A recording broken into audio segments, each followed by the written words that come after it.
The sheriff here says about half of the victims were children, the youngest just a toddler.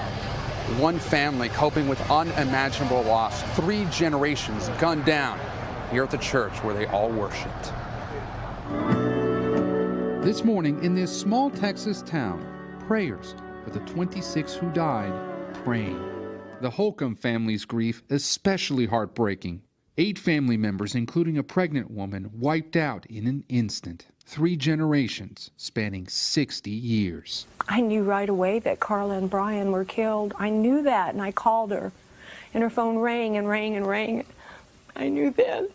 Our God is compassionate. Brian Holcomb filling in for Pastor Frank Pomeroy on Sunday, leading the congregation in prayer. His wife Carla there too, as usual. Sunday services, a family affair for the deeply devout Holcombs. Son Danny with his 18-month-old daughter Noah. And sister-in-law Crystal, who was pregnant. Her husband John did survive, but she and 3 of her 5 children did not.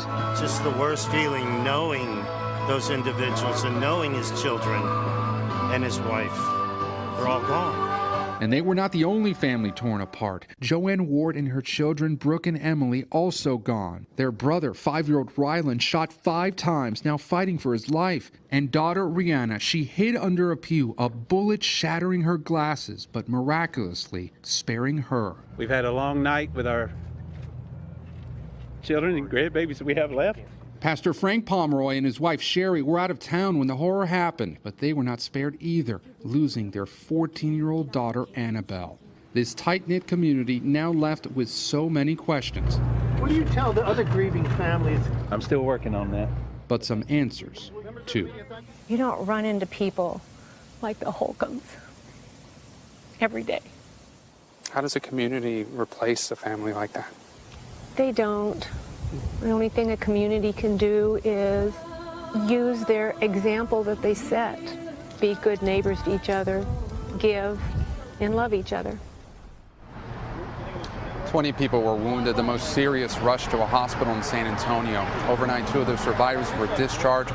4 remain hospitalized there, 2 children, 2 adults, and their conditions range from serious to critical.